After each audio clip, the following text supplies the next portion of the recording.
pleasure of talking with Cathy Ceniza Choy.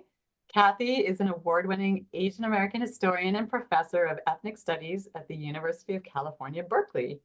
We are also very privileged that Cathy serves on the ISS USA Board of Directors. Cathy has written many books, her most recent Asian American Histories of the United States, and has received multiple honors. Today, we're here to talk about your second book, Global Families, A History of Asian International Adoption in America, written in 2013 or published in 2013, which unearthed, partially thanks to research using the ISS materials at the Social Welfare History Archives at the University of Minnesota, the little-known historical origins of Asian international adoption in the United States, beginning with the post-World War II presence of the US military in Asia.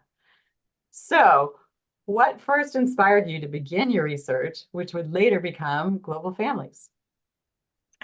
Well, I'm so honored actually to be here with you, Julie. I thought I would start out with that, and I'm really grateful for the privilege of using the ISS USA records in the University of Minnesota Social Welfare History Archives.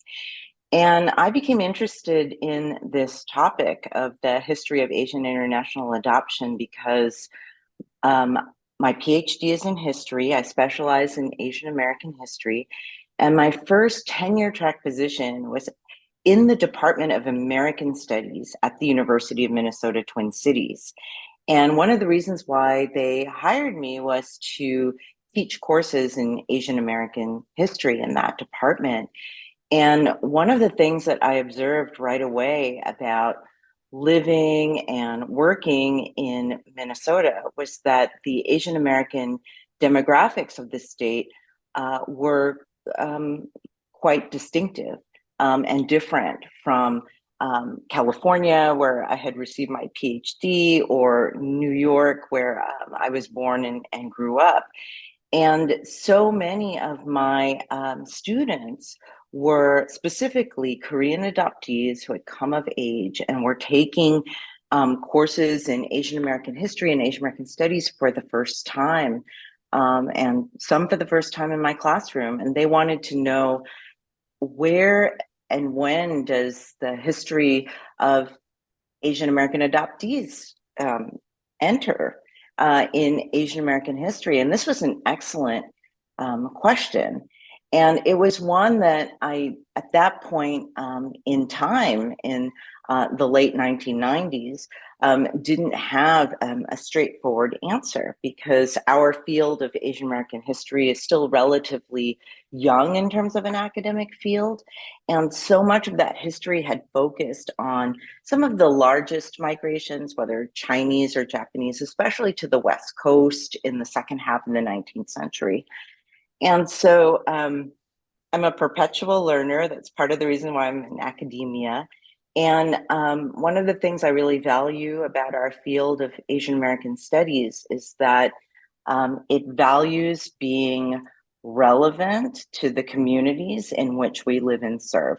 And it was very clear to me in the Twin Cities that the Asian adoptee community was a major community that we were serving. And so I thought, this is something I'm going to tell my students. You can do the research yourselves. And then I myself started to do research on the history of Asian international adoption. So that's how it came to be. It was inspired by my students at the University of Minnesota, and also inspired by some lived experiences. When I was there in Minnesota, I had my first child, my daughter, who is Filipino, Korean, and Chinese American. And I remember going to this playground in Minneapolis, and with my daughter and I, and there were all these other Asian American young children, but I was the only Asian American parent. Most of the other parents were non-Asian American and white or European American. And so it was from those lived experiences that I realized that this is a Asian international adoption that is transracial, in which the Asian American adoptees are children of parents of a different racial background, is just so central to the communities in the Twin Cities. That's amazing. And we will talk about lived experience in a little bit. But you refer to the ISS records in your book as a gold mine. And we also heard a gold vein. I think we heard that from Gonda. Same gold being the key common element. Can you tell us more about that in terms of your own experiences or those of your students?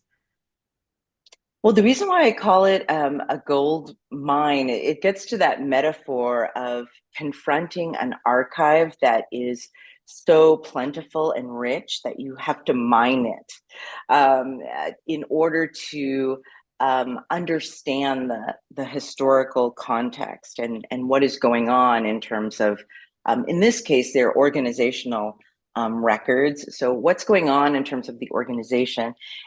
So it was a gold mine in the sense that there are administrative records of the ISS USA at the University of Minnesota Special Collections. And those were over something like over 50 linear feet. So sometimes archives are much smaller than that. So this is clearly an archive that has a lot of material.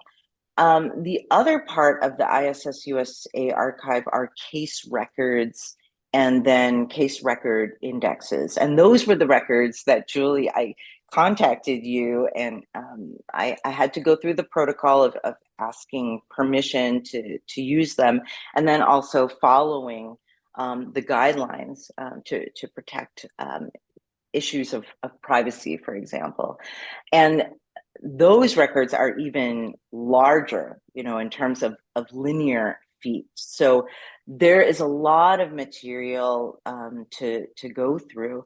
So much that for the case records, I did this method where it's like a sampling method where it's very difficult to go one by one in these case records. So I would do like every 10 files, something like that, related to Asian international adoption that the ISS USA had been involved in, so that I could try to get a wide sample across the years, from the 50s to, I'd say, the 70s.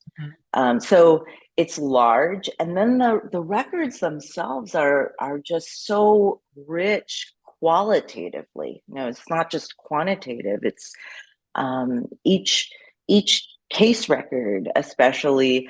I remember going through them and feeling very emotional reading them, because these are about the lived experiences of families in the making, and both their joys of having been able to internationally adopt, but also the many challenges associated with it. And so it was a privilege to work with these records, because I also wanted to approach people's lives with curiosity, care, and sensitivity.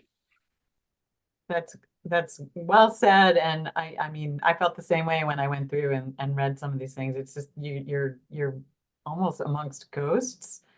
And the women of ISS, and they were largely women social workers, were prolific writers. I mean, they were amazing typists. I wonder how many words they could crank out on those old typewriters, but they were very detailed and prolific, and they were very deliberate about that as part of their methodology, believing that one of their core values is that we leave behind good records so we can continually learn from our work. And I think that you see that reflected in how detailed their notes are about everything that they did. They're so articulate. And thorough. You provide examples about ISS's, and I'm going to quote, ambivalence as well as advocacy regarding the phenomenon of Asian international and transracial adoption. Tell us more about what you mean by ambivalence and advocacy. Yes, when I was talking about ISS USA's their social service workers' ambivalence regarding international adoption, but specifically regarding Asian international adoption, because especially after World War II and especially after 1953, the end of the Korean War, you saw both kind of devastation that was taking place post World War II in Japan, and then post 1953 in Korea. And one of the things that I learned from these records is that the ISS caseworkers, both on the USA side as well as those caseworkers based in the Asian countries, they were ambivalent about international transracial adoption in times of crisis. So in times of war. And then later on, this would continue to be a value of ISS caseworkers about conducting international adoption cases during cases of war, but also natural disaster, because they understood that those time periods are chaotic ones. And many different families become separated as a result of those kinds of crises. And one of the things I learned is that they were very concerned about putting the child's interest first. And in the case of Asian international adoption in the 50s and the 60s, that meant trying to reunite them with their family members and their communities in the Asian countries. And the ambivalence came from doing international adoption when there might be that possibility that the children themselves still have living parents and living relatives. And there was also this ambivalence regarding this competition for adoptive children in countries like the United States, in which there were families who were certainly more financially privileged and also living at a time where they were unscathed by direct war. And so there were other international adoption agencies who were trying to fulfill the needs of American adoptive parents. And I think ISS caseworkers in the US and Asia were ambivalent about doing this for the reasons that I've mentioned. You know, at the same time, there was a lot of advocacy by ISS USA and then ISS caseworkers based in Japan and Korea. Advocacy because they also recognized that on the ground in a post-war situation, the children are suffering from that. And they confronted this very particular case of mixed race Asian and American children in these countries who were born of US military servicemen there and Japanese and Korean women. And those mixed race children were not being treated well at that point for a range of reasons. And they also wanted to advocate for those children. So it was a tough situation that they were in, because from what I learned from the case records and the administrative records, is that the ISS caseworkers had a great deal of compassion for the children and everyone impacted by war and occupation on the ground, while trying to recognize the centrality of children's needs. And it was a difficult and challenging time for them as well. Mm-hmm. You state in your introduction We must not conflate race and racism, but instead recognize that a discussion about race in the history of international and transracial adoption is productive for all of our families, our societies, and our world. Can you share more about what you learned from the ISS social workers and the adoptees themselves on this topic? And then how does this track with some of your findings in your most recent book? Yes, there is a difference between race and racism, and sometimes they're conflated in the sense that some people believe that even a discussion about race reifies racism or suggests that there's a hierarchy.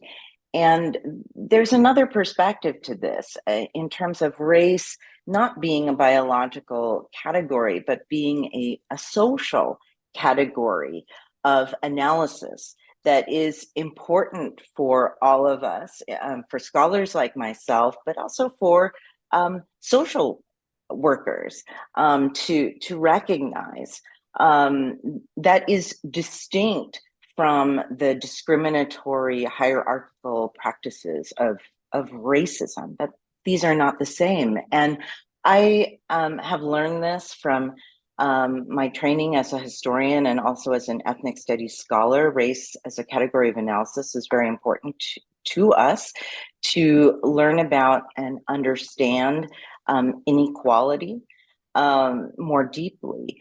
And I was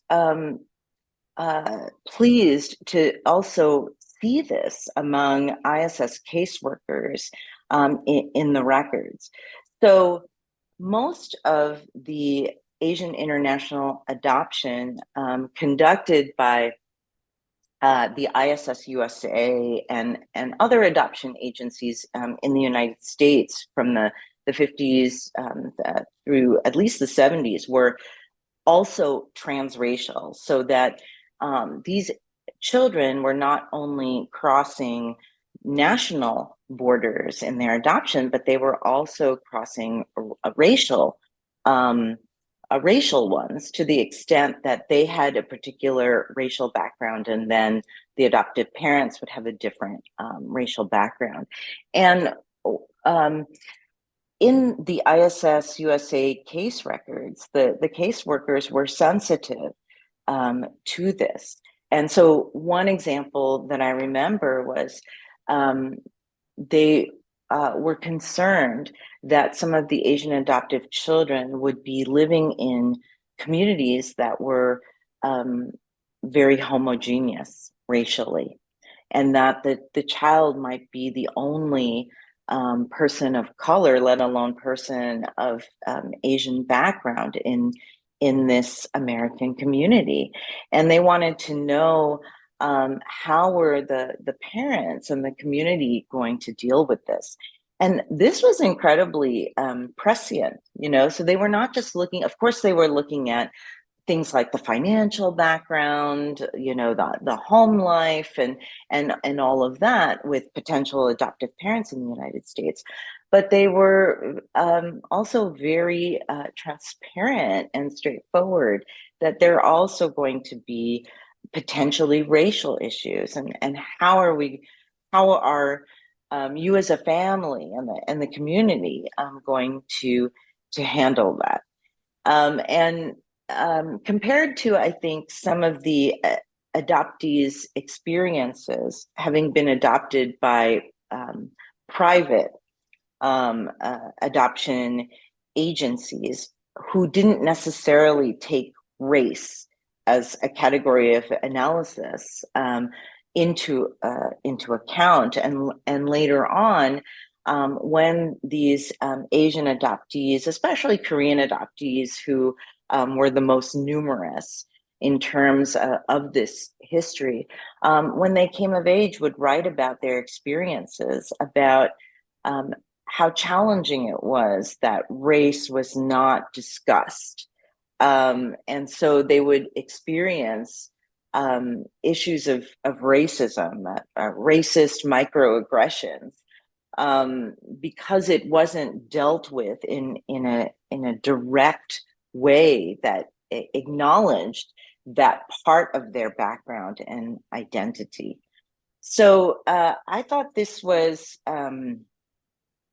such important work that ISS USA caseworkers were doing already in the 50s and 60s, during a time where ideologies of assimilation into US culture were really quite dominant, but they were already recognizing the importance of multiculturalism and racial identity. That's great. And and you alluded to it a little bit, but what, in working with people who've lived this from learned experiences, what kinds of diversity of conversations and experiences have you encountered along the way?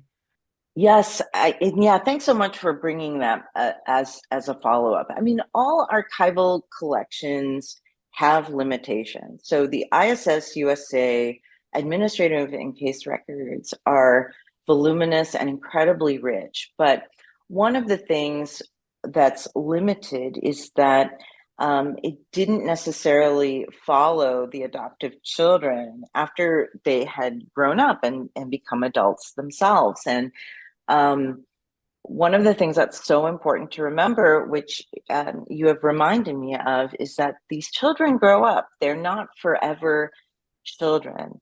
And a number of Asian adoptees, especially the Korean American adoptees who have come of age, in part because they're also large in number, they have shared their experiences of racism, as well as other kinds of experiences. But some of the challenges of growing up as an international and transracial Asian adoptee, and that in itself, like they have published their works in memoirs and poetry. They've created documentary films. So there's this unofficial archive of Asian adoptee adults who, some of whom I've befriended, some of whom have become academic themselves, and whose work I really admire. And so that's so important to remember. So Julie, I'm really grateful for you bringing this up, that the case records, administrative records are important, but we also need to understand that these children grow up and that they've written and spoken about their experiences themselves. And so there's no excuse for us to not engage with that literature. And one of the chapters in my book, Global Families, brings that up and goes more in depth regarding the documentary films of Korean American adoptee and filmmaker DM Borsche Lim. But certainly there's so much work, so much other work as well. And it's still important for today. My most recent book, as you mentioned, is Asian American Histories of the United States. And one of the points I wanted to make in that book is that the experiences of Asian American adoptees is so important. It's central to Asian American histories and histories of being mixed race in the United States. And so I honored that through a chapter on mixed race lives in Asian American histories of the United States. That's great. And I mean, for us professionally, we hear the important, in listening to now adult adoptees talk about their past and the importance of finding more about their origins or connecting with their roots and their culture. We understand much more vividly how important the right to your cultural identity and your right to your family and knowing where you come from is. I mean, I think we always suspected and we theorized that that was important, but we know it's important now. And I think it puts an extra emphasis on family preservation and reunification as soon as possible, understanding the lifelong deprivation that some of these children, now adults, have had of that aspect of their life, and that aspect of who they are and where they come from and their culture and their people and their kin and their families. So it makes it more urgent that we preserve and connect and keep that as a very important front and center when thinking about a family that's potentially going to separate or is separated at the moment, and what we need to do and our responsibility on their behalf. Is those stories have been our inspiration, truly. You were surprised by the historical significance of your findings within the archives.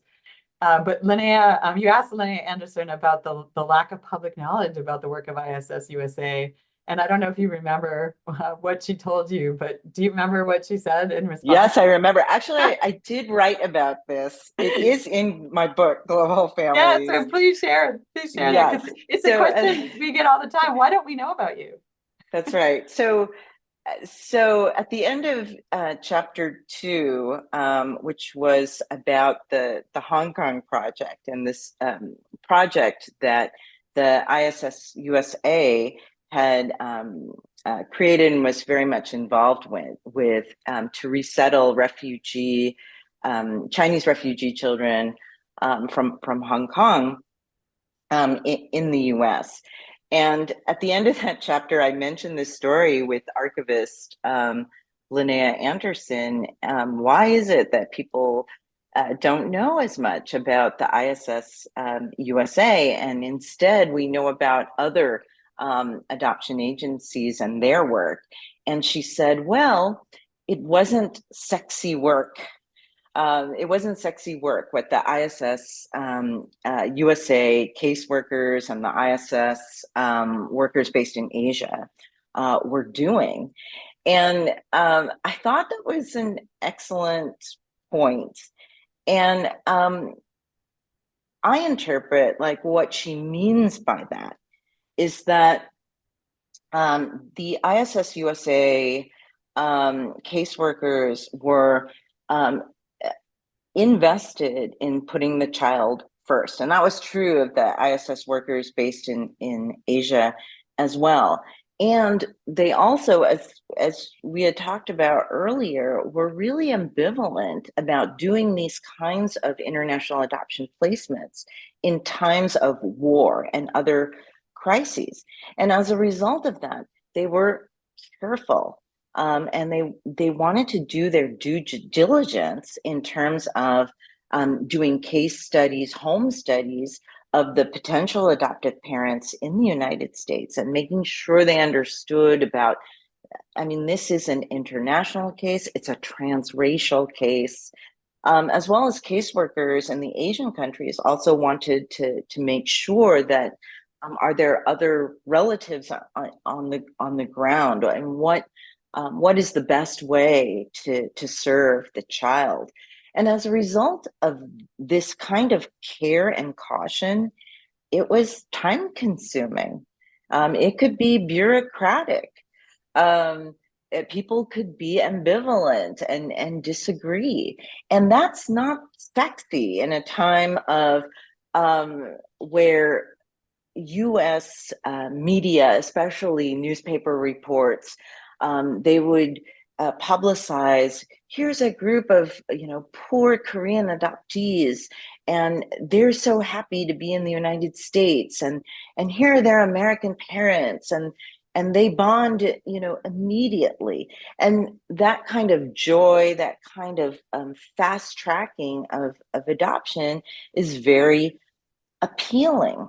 It's a happier, if not sexier, narrative about the privileged role of the United States and American families at that point in time.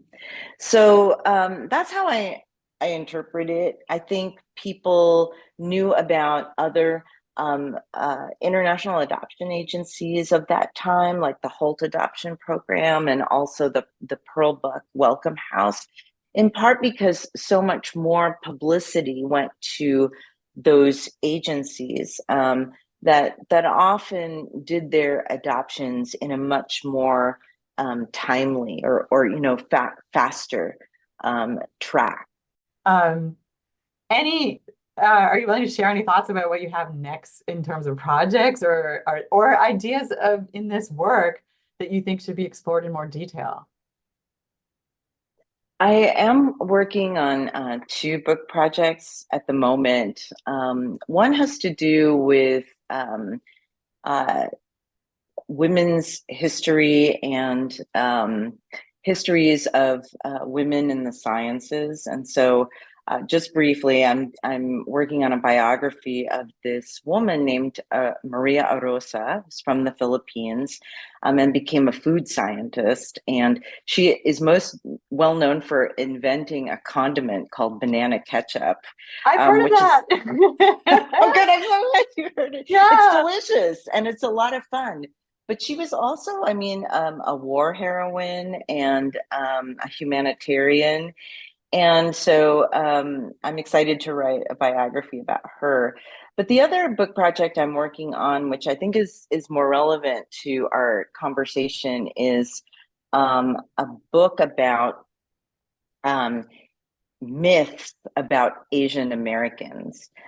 So myths referring to false notions. So something like stereotypes, but are false ideas, as opposed to age-old stories. And in my book, my forthcoming book on myths about Asian Americans, I'm dealing with things like the myth about Asian Americans being perpetual foreigners, or being model minorities.